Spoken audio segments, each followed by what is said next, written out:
acompañar hasta en el verso 24.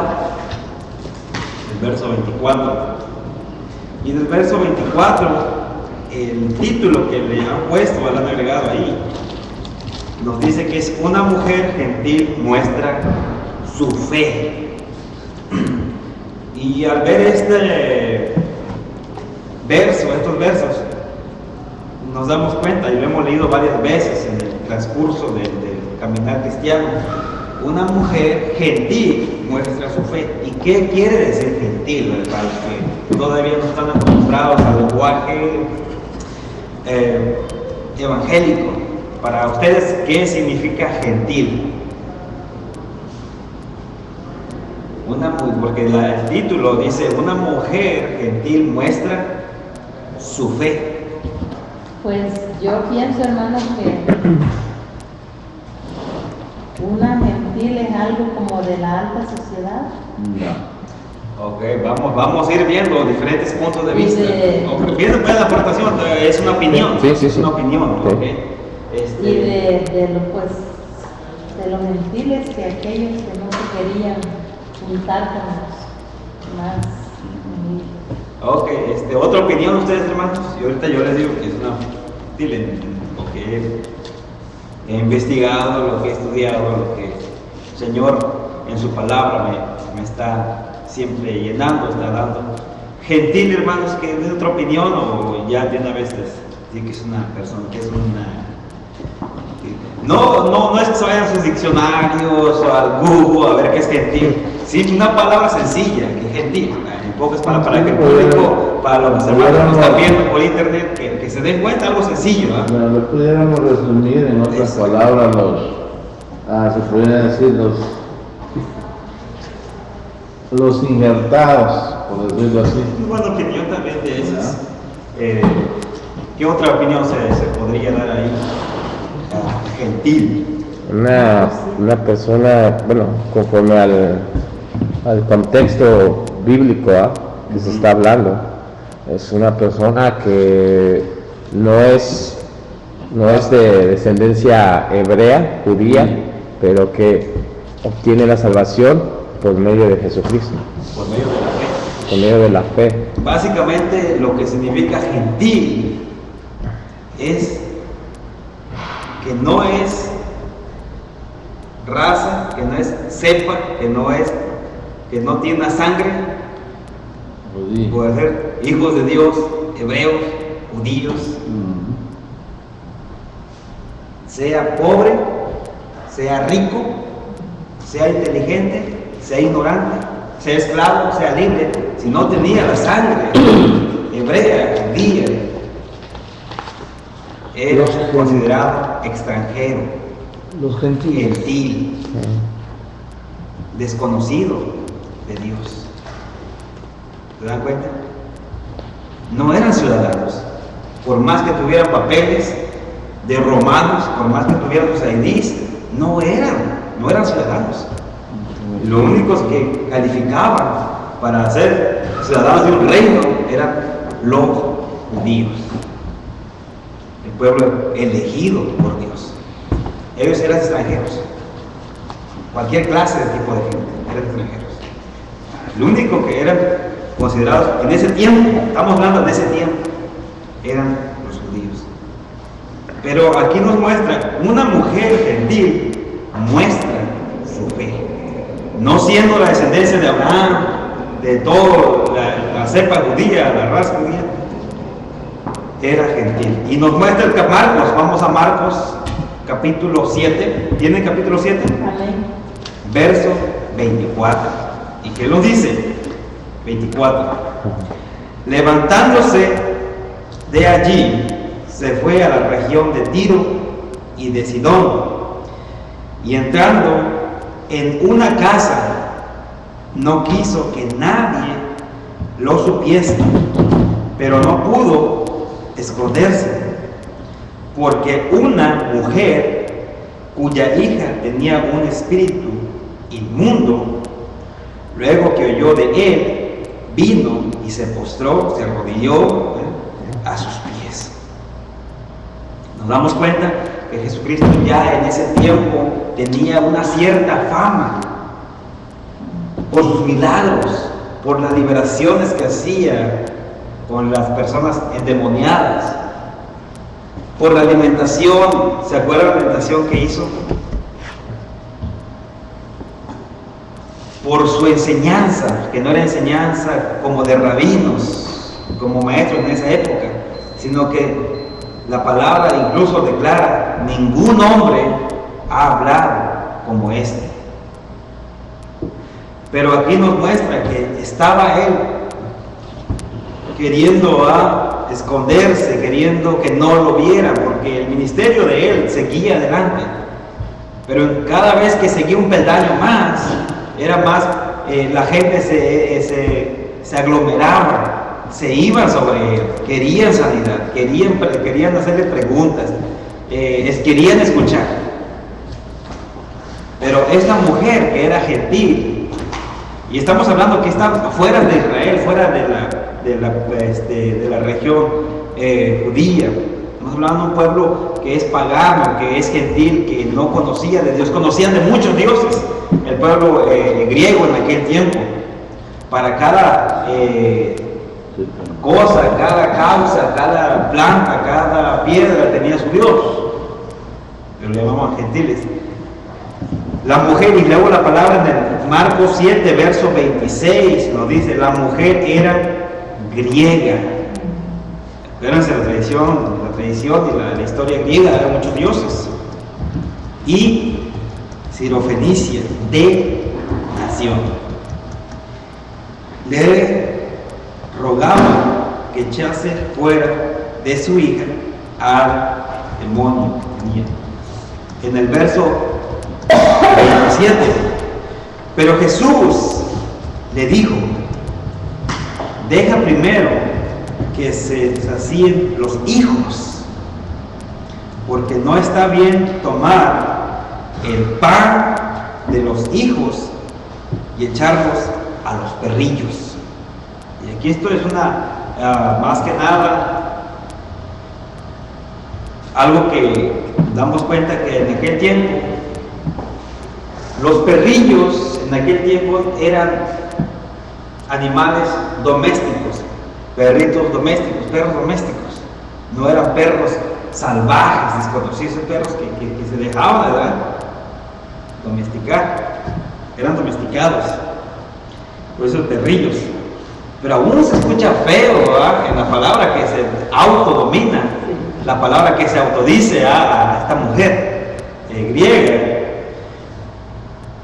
Porque en el Marcos 7:27 dice: pero Jesús le dijo: deja primero que se sacien los hijos, porque no está bien tomar el pan de los hijos y echarlos a los perrillos. Respondió ella y le dijo, dice, sí, afirmativo, por decirlo, sí es cierto, no está diciendo mentiras, sí es cierto, Señor, sí, Señor, pero aún los perrillos debajo de la mesa comen las migajas de los hijos. ¿Qué nos quiere decir en sí este texto, hermanos? ¿Quiere aportar algo a alguien de ustedes? ¿Qué quiere decir? Porque da como que está medio... Está bien confundido. Está confundido, ¿verdad? Esto todo tiene explicación, ¿verdad? No, usted no se preocupe, todo tiene explicación en esto. La palabra sencilla y el Señor nos va a ir guiando a la pureza de la verdad, por decirlo así. Pues que esa mujer no se dio por vencida. Ok, perseverancia. Y se humilló y tuvo fe. Tuvo fe. Amén. Y esa humillación y esa fe es la que la hizo que Dios tuviera misericordia y que su hija fuera. Ok, lo ven de esa manera. ¿Otra opinión, hermanos? ¿Otra opinión? Dice, ¿puedo leer? Dice, Marcos 7:26, dice, la mujer era griega, primero era una persona griega, ¿verdad?, de nacionalidad de Grecia, no era judía. Dice, de nacionalidad sirofenicia, o sea, de una parte de Grecia. Ajá, y se puso a rogarle que echara el demonio fuera de su hija, ¿verdad? Le rogó, pero él le dijo, deja que se sacien primero los hijos. Aquí le llamaban hijos a los judíos, a los hebreos, los que venían de las 12 tribus de Israel. Sí, ¿verdad? creo que estamos explicando primero que era gentil y por qué se decía de esa manera. Ajá. Dice, por eso no es bueno el pan de los hijos y echárselo a los perros. O sea que los judíos a los gentiles de cierta forma los miraban como Un desprecio. algo despreciable. No eran ciudadanos del reino de Dios en aquel tiempo. ¿Quién hizo la diferencia? Cristo Jesús. Exacto, entonces estaba predicándole al pueblo de Israel, les estaba predicando, pero llega alguien que no es del pueblo de Israel, entonces como de cierta forma es una indirecta pero directa, ¿verdad? Es una forma, ¿no? Ok, pero ¿para dónde va todo? Va, en Marcos 7, 28. verso 28. O sea, en pocas palabras le estaba diciendo a la mujer, déjame predicarle primero al pueblo de Israel y después... Le quitaba lo dibujado que déjame primero predicarle al pueblo de Israel y después hablamos con los gentiles. O sea, que tú no eres parte del pueblo de Israel, pero se lo estaba diciendo enfrente del pueblo de Israel para que captaran, ¿sí se explico? Y también los apóstoles estaban ahí presentes. Sí, porque... O sea, quebrando una idea, una creencia de dice siglos. que estaba rogando, y le estaba rogando a él para que sacara el demonio de la hija, ¿verdad? Ok. Y entonces dice, pero Jesús le dijo, deja primero que se sacíen los hijos. Exacto. Es donde yo no aterrizo. Ok, ahorita lo voy a explicar más claramente para que lo vayamos viendo. Ajá. ¿Otra opinión, hermanos? Eso es opinión. Muy bien la pregunta. Está cerca. Está cerca. Porque dice, porque no está bien Ok, tomar el pan de los hijos y echarlos a los parrillos. Ok. ¿Hermanos tienen opinión o le sigo? ¿A quién no? Ok. La palabra de Dios nos dice esto.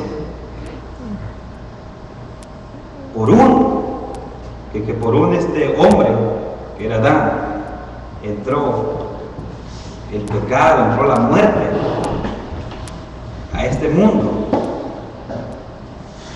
Dice que por un hombre iba a entrar la vida eterna, la salvación, que es Cristo Jesús. Si nos vemos en aquel tiempo, no estaba todavía, no había completado la obra de Jesucristo, no había subido a la cruz. Cuando sube esa cruz,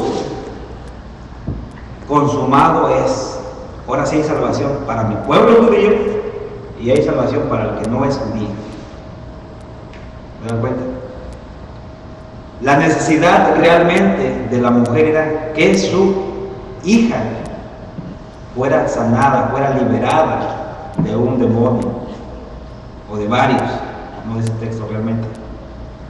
Ahora bien, Jesucristo estaba trabajando primeramente porque la palabra en Juan nos dice, a su pueblo vino, pero su pueblo no lo conoció. ¿Quién era primero? Al pueblo judío vino, pero su pueblo no lo conoció. Siempre lo negaban, que tú eres un mentiroso, que tú no eres hijo de Dios, que tú eres Satanás. Jesucristo, le estaban diciendo. Pero Él vino a impartir la enseñanza, vino a dar la salvación, primeramente a su pueblo, a hablar de la palabra. Llega esta mujer, que no es su pueblo, era griega, gentil, extranjera del pueblo de Israel, y le pide ese favor: te ruego que vayas a sanar, a liberar a mi hija. ¿Qué dice Jesucristo?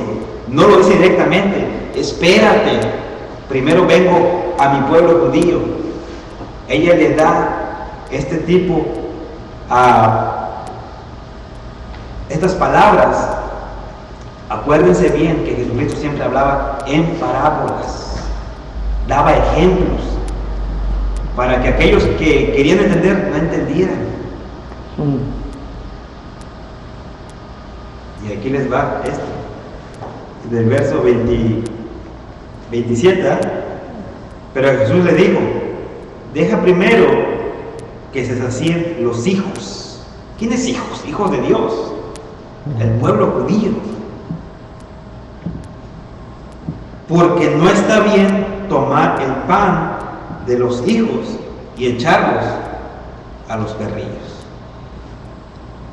La gente que no era del pueblo de Israel los consideraban como perros, porque dicen que no tenían una nación, no eran ciudadanos del reino de Dios, eran extranjeros, por más que fueran romanos con sus credenciales, como se dice, no eran, y hasta el día de hoy no son, hasta que conocen la verdadera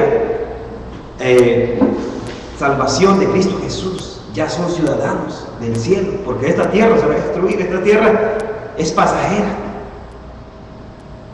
No hagas riquezas en esta tierra donde ¿qué? El ladrón hurta, donde ¿qué?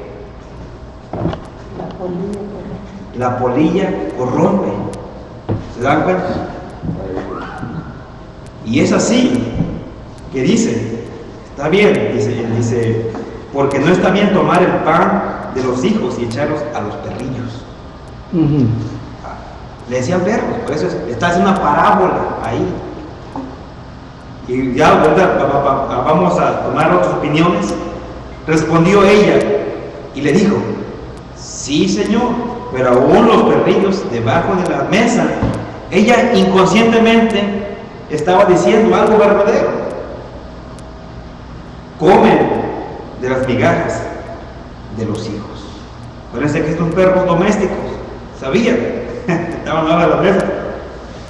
Entonces le dijo, porque esta palabra, dice, entonces le dijo, por esta palabra, o sea, por esta palabra que tú me dijiste, por esta palabra que tú me declaraste, y con esa fe, ve a tu casa. Yo no voy a ir a tu casa a sanar a tu hija, pero de aquí le doy una sanación divina, una liberación divina.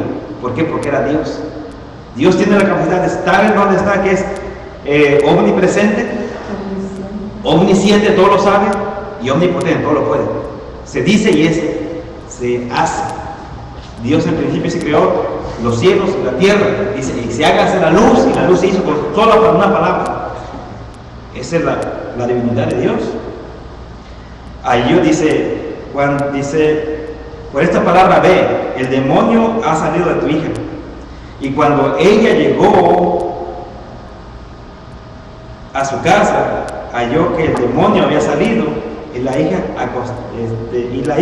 acostada en la cama. No sé si hay una aportación para que le muestremos más claridad al varón. Ya más o menos está, o todavía tiene un poco de confusión ahí. Totalmente. Ok. Como ejemplo, estaba viendo que en todo el Antiguo Testamento no habla de ninguna posesión demoníaca. En todo el Antiguo Testamento el pueblo de Israel nunca había visto una manifestación demoníaca. Solamente se veían en los sumerios, los arcadios, en esas civilizaciones, en los egipcios, ¿verdad? Pero en todo lo que es el Nuevo Testamento no menciona ese tipo de manifestaciones. Al menos en el libro de Reyes, cuando el rey Saúl fue a consultar a la divina, solamente esa parte. Siempre había una práctica, los judíos hacían prácticas. Siempre había, siempre he visto. De hecho, acuérdense cuando Samuel va y consulta. Hay prácticas, más que te recomiendo que cuando tú leas, cuando tomes una Biblia nueva, empieces a subrayar, te adentres a lo que es ángeles y demonios. Y en el Antiguo Testamento, como el Nuevo, está plagado. O sea, no hay que especular, tienes que hacer una investigación profunda, decirle a Dios, Dios, quiero saber más de ti. Pero esto es peligroso. Hay que tener bien definido quién eres. Sí, o sea, porque no se encuentra una como lo que hace aquí Jesús, que libera el demonio de la mujer, ¿no? O sea, algo así, una liberación, pues, así, o sea, no hace referencia de que llegue el sacerdote y libere a alguien. O sea, no, ese tipo de referencia es lo que me refiero. Porque sí habla de demonios y ángeles. No le dan importancia, pero sí. Ajá, exacto. Así como a énfasis como Jesús lo marca en el Nuevo Testamento, ¿no? Eso es lo que me refiero. Es una pelea, básicamente. Sí, sí, siempre ha existido el bien y el mal, ¿no? Amén. Otra aportación. Cuando el Señor le dice, entonces le dijo en el 29, por esta palabra, ve, el demonio ha salido de tu hija. Entonces esta mujer llegó para pedirle auxilio, pero quizás para llevar al maestro a su casa. Pero esa fe de esa mujer, como la mujer del flujo de sangre, fue grande, porque ella se conformó y tuvo fe que por la palabra que le dijo el Señor Jesucristo, su hija había sido libre. Sí. Y no le insistió, le dijo, no Señor, ven, es que muchos han orado, pero ella se afirmó y creyó, y por eso fue que su hija fue liberada. Ahora vamos a ver un comentario 724, esta fue la única ocasión que Jesús salió del territorio judío. Dice, ofensivamente los judíos llamaban a los gentiles perros. Por eso dice perrillos. Aunque Jesús suavizó el término utilizando la palabra perrillos, que se emplea para designar a los animales domésticos, en lugar de los crueles e inmundos perros salvajes, su respuesta a la mujer todavía suena fuerte. En realidad, al asumir la apariencia del tradicional, Jesús estaba sacando de ella una confesión de fe triunfante. ¿Se da cuenta? La mujer, en el 28, la mujer muestra entender la afirmación de Jesús de que el Evangelio tenía que ser ofrecido primero al pueblo del pacto.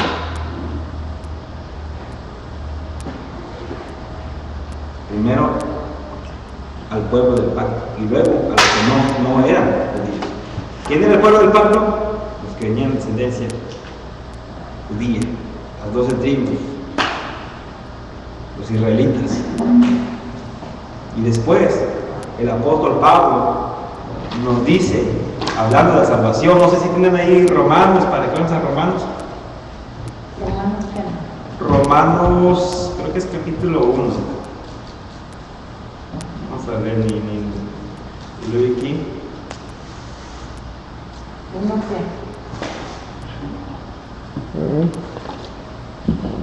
Ok. Capítulo 1. Entre donde nos dice los judíos y no judíos, primeramente, cuando dice, no me avergüences del Evangelio.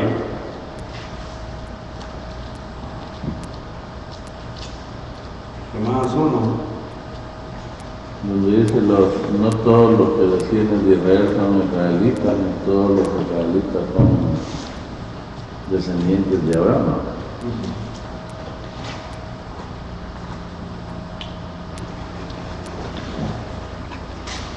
Aquí está. Ok. Vamos al 16. ¿De cuál? El 1:16. El justo vive por la fe. Aquí ya no es por las obras. Acuérdense que en el Antiguo Testamento tenían que agarrar unas ofrendas, llevarle borreguitos. ¿Sí le puede llevar al varón a Romanos 1:16, hermano, por favor?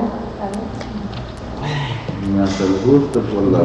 No, dice, porque no me avergüenzo de Ajá, ahí vamos en adelante hasta el 17.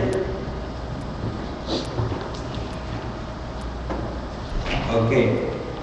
El 1:16 dice, porque no me avergüenzo del Evangelio, porque es poder de Dios para salvación a todo aquel que cree.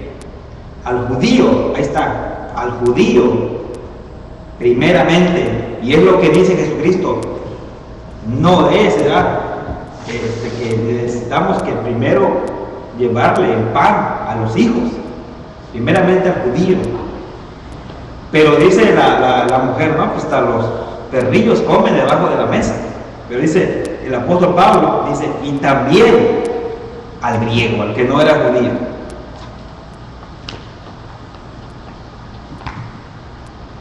Porque el Evangelio, dice el 17, porque en el Evangelio la justicia de Dios se revela por fe. ¿Y qué tenía esta mujer? Tenía fe.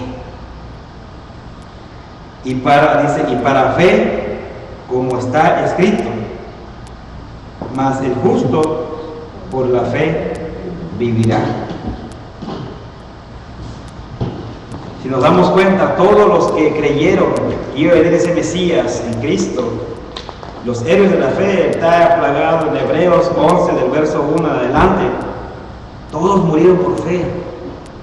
No vieron a Jesucristo, pero ellos fueron salvos por la fe.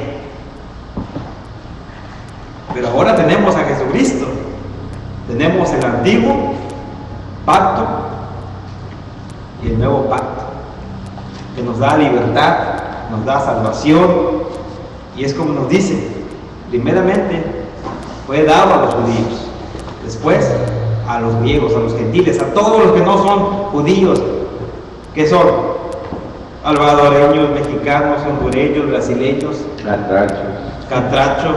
Entonces había como que eran favoritos. Exacto. No eran favoritos, eran elegidos. Sí. Porque dice que no era más ni menos ese pueblo, simple y sencillamente que Dios amó ese pueblo. Yo te amé, no es porque tú eras el mejor pueblo, sino que porque su amor se depositaba en ese pueblo. Amén. ¿Se da cuenta? O sea que él tenía sus principales, porque iba primero.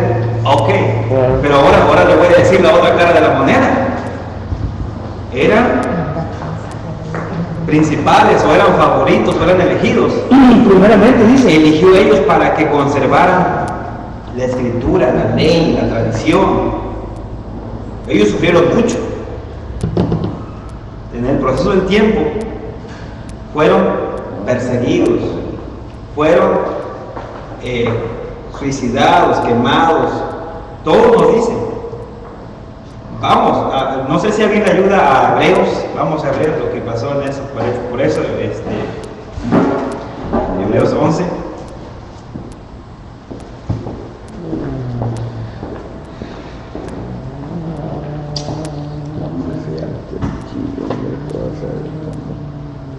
¿Hebreos 11 qué?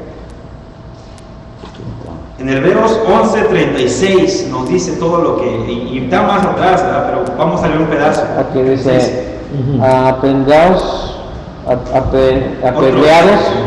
torturados, aserrados, muertos a espada, anduvieron errantes, cubiertos de pieles de oveja y de cabras, faltos de todo, oprimidos y maltratados, hombres de lo que no era digno del mundo, errantes por desiertos y montañas, por cavernas y altos de la tierra, y todos ellos, aunque alabados por su fe, no consiguieron el objeto de las promesas.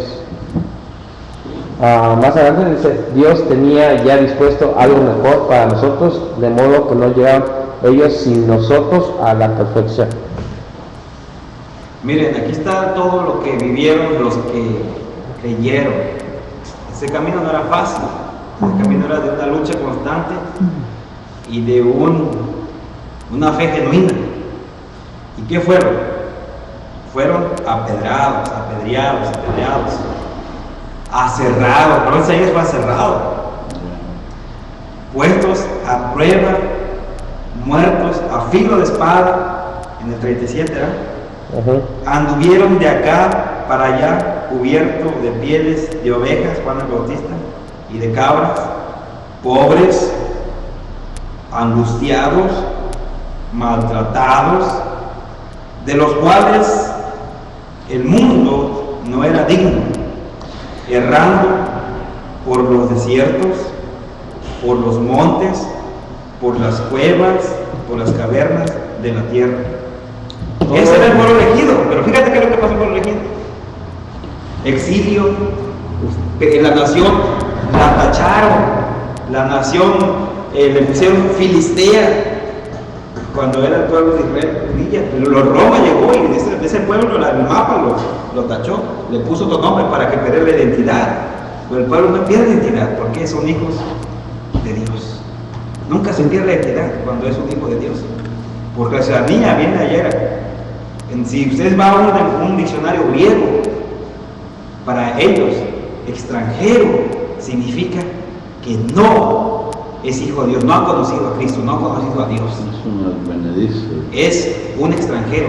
No importa que tenga ciudadanía americana, ciudadanía francesa, es un extranjero. Y como lo dice Apocalipsis, tú eres un ciego, un desnudo, un miserable, porque no has conocido a Dios, no has conocido a Cristo Jesús. Eres un extranjero. Pero ahora en Cristo Jesús dice, todo aquello persona que cree en Cristo, mira, se viene a la familia de Dios. Es un hijo de Dios. Ya no es una persona alejada de Dios. Y es lo que nos viene diciendo toda la palabra. Era pueblo elegido por Dios, pero mira, pasaron pruebas. ¿Se da cuenta? No era fácil ser familia de Dios en aquel tiempo. Y hace poco pasó con Hitler. ¿Cuántos judíos, por ser judíos, más de 7 millones fueron en el campo de concentración allá en Alemania, muertos? Los aniquilaban. Horrible. Los hacían como enfermos. Ahora se da cuenta que no es tan fácil ser, ¿se da cuenta? Elegido. Hay un proceso, hay un proceso. Igualmente en el cristianismo, no es todo party, no es todo yo soy cristiano. Claro que uno no debe avergonzarse del evangelio, pero va a haber un proceso de corrección para llegar a la estatura del varón perfecto que es Cristo Jesús. Entonces ahorita yo le voy a entender un poquito a cuando la gente decía, tú eres olvidado de los hijos, olvidado de los hijos de Dios, desterrado. Exacto. ¡Wow! No está bien. Y vamos más fuerte. ¿Quiere ver realmente cuál fue el sufrimiento? Vamos al Salmo 137.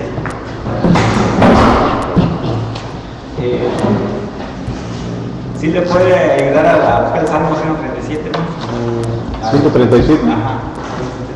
A ver.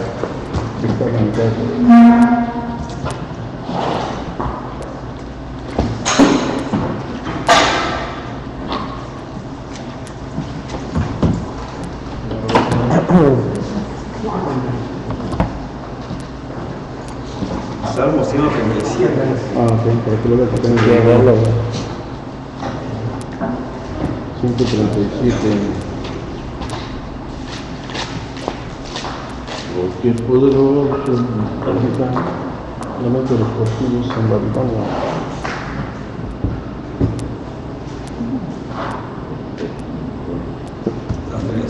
Y la palabra dice, para que se den cuenta que no era fácil ser en aquel tiempo pueblo de Dios, pero muchos por fe se aferraron a las promesas de Cristo Jesús en aquel tiempo y ahora tienen salvación eterna.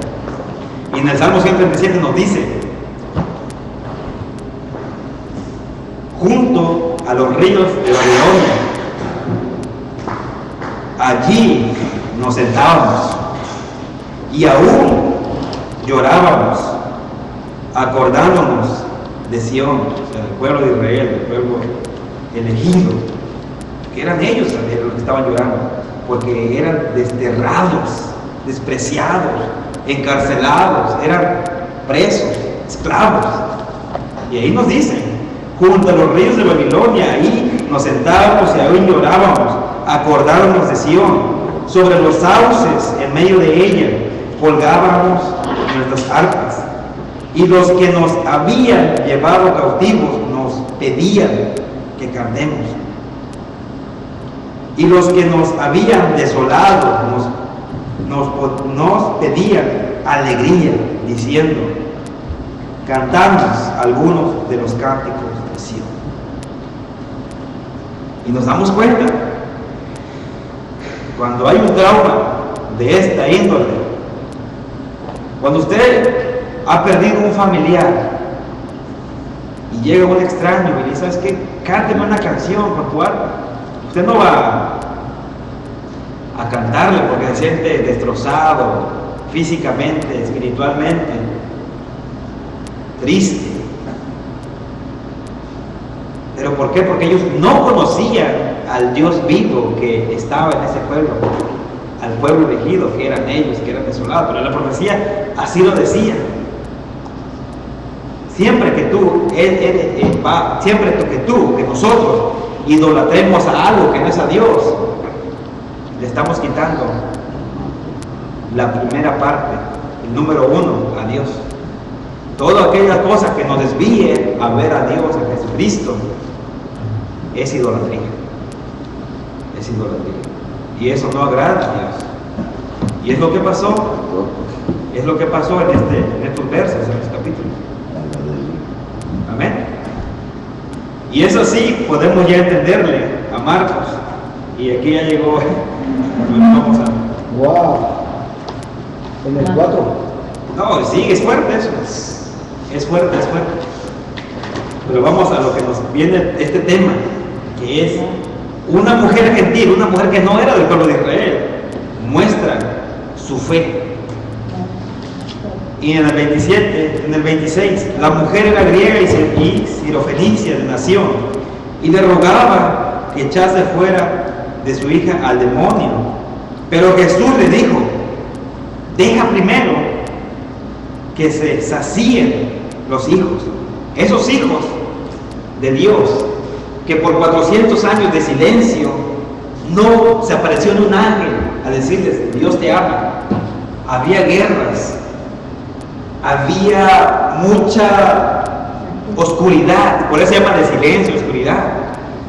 Llega el primer ángel, hay un sacerdote, le dice: va a salir tu hijo, ese va a ser el que va a enderezar ese camino, que era Juan el Bautista, al Mesías, que era Jesucristo, y él va a salvar a este pueblo. Por eso era tanto la importancia de Jesucristo predicar ese santo evangelio, porque por 400 años de silencio no habían escuchado a ningún profeta, nadie, hasta que llega Juan el Bautista. Y póngase a pensar, Juan el Bautista era de la misma o casi edad que Jesucristo. Entonces llega, y la importancia de darle a conocer el pueblo de Israel, el pueblo que por mucho tiempo fueron apagados, desolados, en exilio. Mira, deja que primeramente se alimente mi pueblo elegido, que ha sufrido, y después vamos a ustedes. Y ahí está el lenguaje que siempre usamos: primero los de la casa y después de allá. Si no quieren escuchar los de la casa, vamos afuera, la salvación personal. Y de hecho, en toda acción, dice que tengamos el cuidado primeramente con los hermanos en la fe, y después con los demás. Exacto. ¿Ya? Primero deja que se hacían los hijos. A esos hijos están hablando, a los de Israel elegidos, a su vida. Era una necesidad de predicarle. No habían conocido ya el amor de Dios, no había ni un año, ya para 400 años.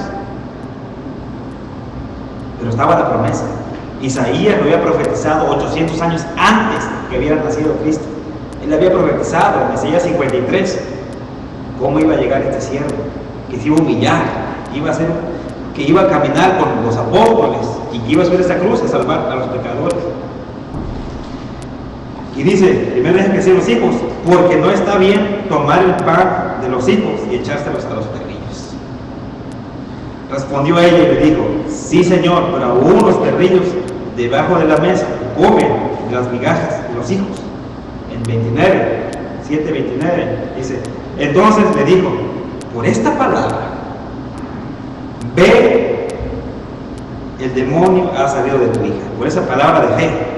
El 7:30, y cuando llegó ella a su casa halló al demonio que había salido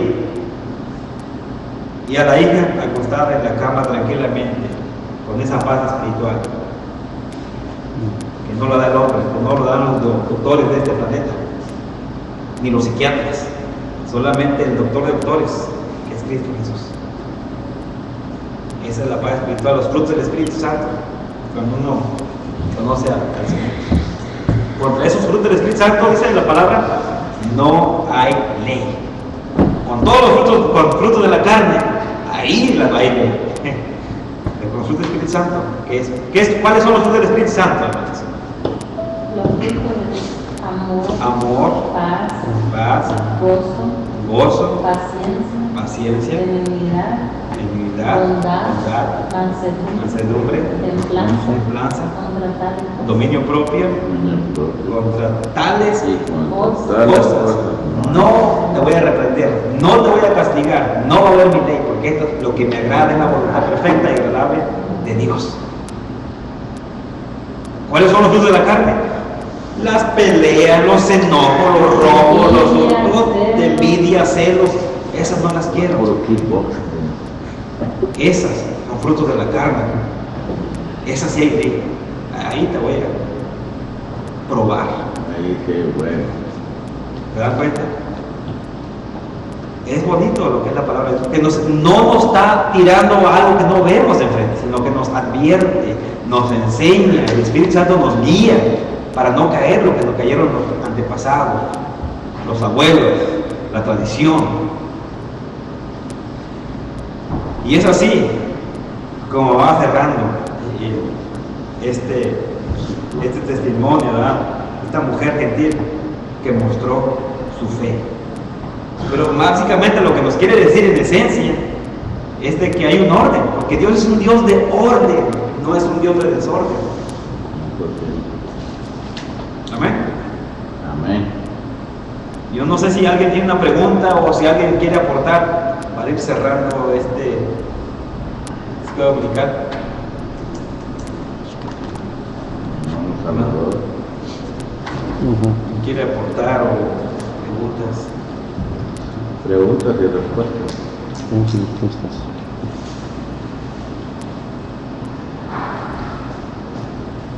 Vamos a ir formulando. Creo que yo pienso que fue claro. Vamos a ir formulando un pequeño cuestionario, unas dos preguntas para al final. ¿Podría? Sí quedó, ahora se quedó más claro que el agua, ¿verdad? Sí. Gloria a Dios. Vamos a ir cerrando esta dominical y gracias por los que están sintonizando en internet. Dios les siga bendiciendo en sabiduría. Estamos nuevamente el domingo ¿a qué hora será? 9:30 más seguro, a las 9:30. Vamos a cerrar con una oración. ¿Quién quiere ustedes cerrar con una oración? ¿Me ayuda a cerrar con una oración? Dar esa bendición. Amén. Padre bueno, Señor bendito que estás en el cielo, Papá, santificado sea tu nombre, Señor. En el nombre de Jesús, Padre, te damos gracias, Señor, porque a través de la palabra, Padre, reconocemos, Señor, que hemos sido ese pueblo escogido, Padre, ese pueblo, Señor, que usted compró con precio de sangre, Papá, que antes, Señor, en la ley, Señor, la palabra era solo para los judíos, pero gracias a ese pacto, Señor, a esas promesas, a ese sacrificio, Padre, es que nosotros tenemos acceso al trono de su gracia a través de la sangre del Cordero. Padre, yo le doy gracias por cada uno de mis hermanos, Señor, por aquellos que estamos, Señor, aquí cada domingo, Señor, tratando de aprender más de su palabra. Padre, yo le pido, Señor, en el nombre de Jesús, Señor bendito, que lo bendiga a cada uno de nosotros, a esas personas que lo miran por ese medio, Señor, de la TV, Padre, que usted también, Señor, lo visite, Padre, y que también ellos, si no son parte de ese pacto, Señor, que también puedan venir, Padre, a ese pacto eterno, Señor bendito. Yo le pido, Padre, por esta Obra por esta clase, que cada día, Señor, usted vaya aumentando el crecimiento, Padre, de los miembros, pero primeramente el crecimiento espiritual en cada uno de nosotros, Señor bendito. Que esos frutos del Espíritu, Padre, se puedan ver en nosotros, que vayamos menguando, Señor, esta carne, que la crucifiquemos, Señor bendito. Ayúdanos, Señor, Padre, a que la luz brille a través de nosotros, a ser esos pioneros, esos servidores suyos, Señor, Padre, humildes, Señor, que toda jactancia, toda altivez sea quitada de nosotros, Señor bendito, porque sabemos que usted la abomina, Padre, y dice su palabra, Padre Santo bendito, qué ejemplo nos va a dejar usted en el nombre, a través de Jesucristo, Padre. Gracias, Señor, gracias, Señor, porque sabemos, Señor, que esta obra es suya y nadie la va a parar, Padre, y que usted aumente cada día en nosotros ese ánimo, Padre, esa fe, Señor, esa fuerza para seguir adelante, Señor, aunque miremos que somos pocos, Padre, pero firmes, Señor, mirando al autor y consumador de la fe, Cristo Jesús, Señor. Yo le pongo también, Padre, el servicio, Padre, yo le pido, Padre, que cubra, Señor, al siervo que trae su palabra con su preciosa sangre, Padre, que usted lo unja, Señor, de su presencia, Padre, que su Santo Espíritu, Señor, llene su vida, Padre, y que esta palabra pueda ser puesta, Señor, no que sea palabra de hombre, sino la palabra suya, Padre, y los que van a venir a oír, vamos a oír esa palabra, que seamos saciadas, Señor, primeramente, Padre, para que su Santo Espíritu abra nuestro corazón, Señor bendito. Yo le pido que bendiga, Señor, ya desde antemano esa palabra que va a exponer el siervo, esa alabanza, Padre, cúbrala con su preciosa sangre, Papá, que esa alabanza, Señor, pueda llegar al trono de su gracia como nuestra alabanza. Le doy gracias, Señor, y reciba toda la gloria en el nombre del Padre, del Hijo y del Espíritu Santo. Amén. Gracias, hermano.